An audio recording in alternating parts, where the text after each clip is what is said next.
Hello students, this is Pinky from Maharaja Agarsen Senior Secondary School. Today we are going to study music chapter 5 second part. After the end of this video, I will give you homework which will be checked once the school is reopened. Dear students, जो हमारी previous class थी, previous जो हमारा lecture था, उसमें हमने ताल के बारे में पढ़ा, ताल से रिलेटेड डेफिनेशंस के बारे में पढ़ा कि जो डेफिनेशन हम ताल के ड्यूरिंग करेंगे वो सारी डेफिनेशंस के बारे में हमने किया। जैसे आवर्तन था, सम, ताली, खाली, मात्रा, चिन्ह, विभाग, ये सारी डेफिनेशंस हमने प्रीवियस जो लेक्चर था हमारा उसमें की। तो आज हम पढ़ेंगे जो हमारे सिलेबस में प्रिस्क्राइब्ड ताल है वो। तो सबसे पहले हम कौन सी ताल करेंगे? दादरा ताल। देखिए स्टूडेंट्स, जो दादरा ताल है, दादरा ताल तबले पर बजने वाली बंद बोलों की ताल है। मोस्टली जितने भी हम ताल करते हैं, जो ताल तबले पर बजने वाली है वो सारी बंद बोलों की ताल होगी, और जो पखावज पर बजने वाली होगी वो खुले बोलों की ताल होगी। तो देखिए, यह तबले पर बजने वाली बंद बोलों की ताल है। दादरा जो ताल है वो वह उपशास्त्रीय संगीत में प्रयोग होती है। उसके साथ साथ फिल्मी गीत, लोकगीत, भजन में भी दादरा ताल का प्रयोग किया जाता है, और दादरा नामक गायन शैली के साथ भी दादरा ताल का प्रयोग किया जाता है।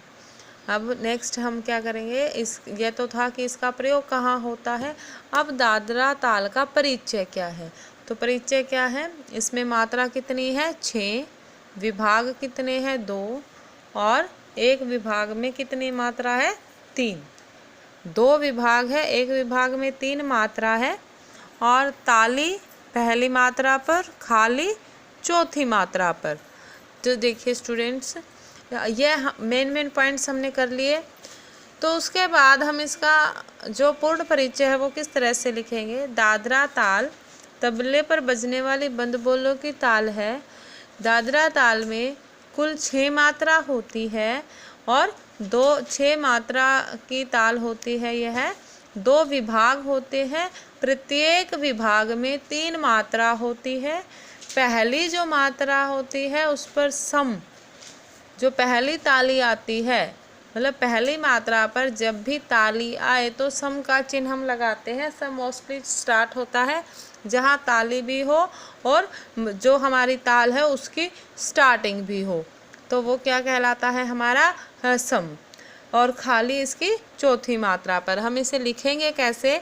जैसे कि जो दादरा ताल है उसमें कुल मात्रा है हमारी 6, तो हम ऊपर यहाँ पर मात्रा लिखेंगे। सबसे जो स्टार्टिंग करेंगे 1 गुण या ठा। क्वेश्चन में आपसे ये भी आ सकता है कि दादरा ताल का 1 गुण लिखिए या दादरा ताल की ठा लिखिए।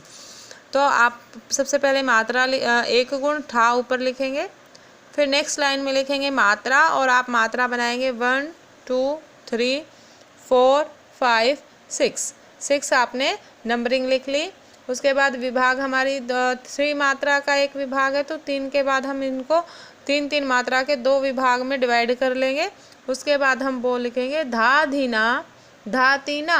देखिए, धा धिन धिन्ना, धा धिन्ना, धा तिन्ना, धा, देखिए धा धिन्ना, धा तिन्ना। ठीक है भाई, जहाँ पर खाली होगी वहाँ केवल हम इशारे से हाथ हिलाएंगे। उसके बाद इसका द्विगुण, जो हमारी ताल है उसको हम 1 गुण, द्विगुण, त्रिगुण और चौगुण 4 गुणों में लिखते हैं। वैसे मोस्टली सिलेबस में, आपके सिलेबस में 1 गुण और द्विगुण है, बट प्रीवियस एग्ज़ाम में जो पिछले साल के जो पेपर हुए थे उसमें त्रिगुण भी पूछ लिया था।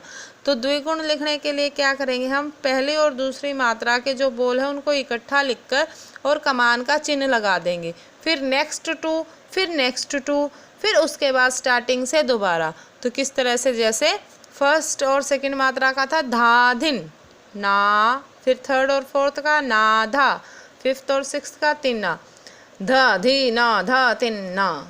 उसके बाद फिर फर्स्ट से धा धी ना ध तिन्ना, और नीचे कमान का चिन्ह। जो चिन्ह रहेंगे हमारे, पहली मात्रा पर सम था तो पहली मात्रा पर ही सम रहेगा, चौथी मात्रा पर खाली था तो चौथी मात्रा पर ही खाली रहेगा।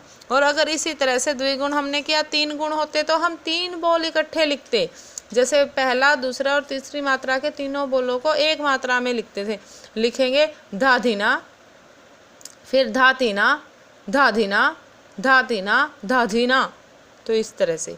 नेक्स्ट है, उसके बाद हम नेक्स्ट जो मात्रा है हमारी वो करेंगे हम झप ताल, सॉरी नेक्स्ट जो ताल करेंगे वो है हमारी झप ताल। यह भी तबले पर बजने वाली बंद बोलों की ताल है। इसका प्रयोग कहाँ कहाँ किया जाता है?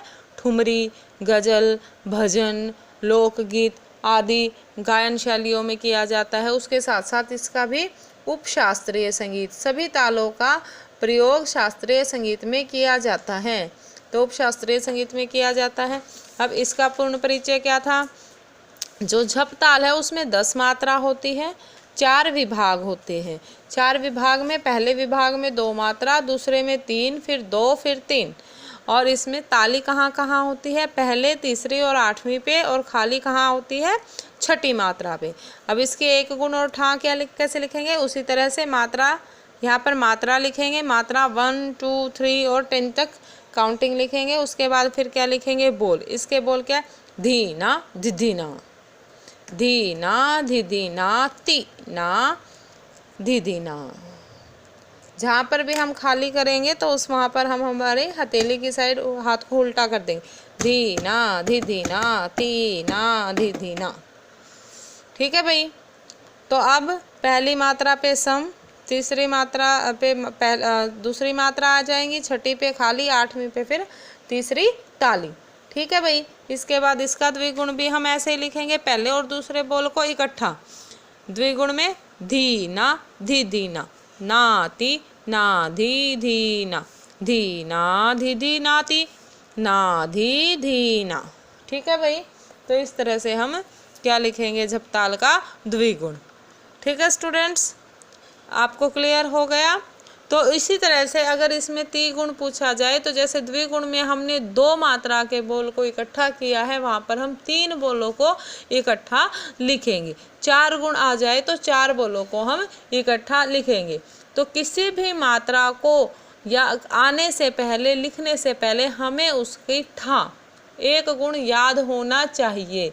एक गुण यदि याद है हमें तो उसके बाद हम इजीली उसके पूर्ण परिचय भी लिख सकते हैं, उसकी द्विगुण भी लिख सकते हैं, उसका त्रिगुण भी लिख सकते हैं, और उसके प्रयोग याद होने चाहिए।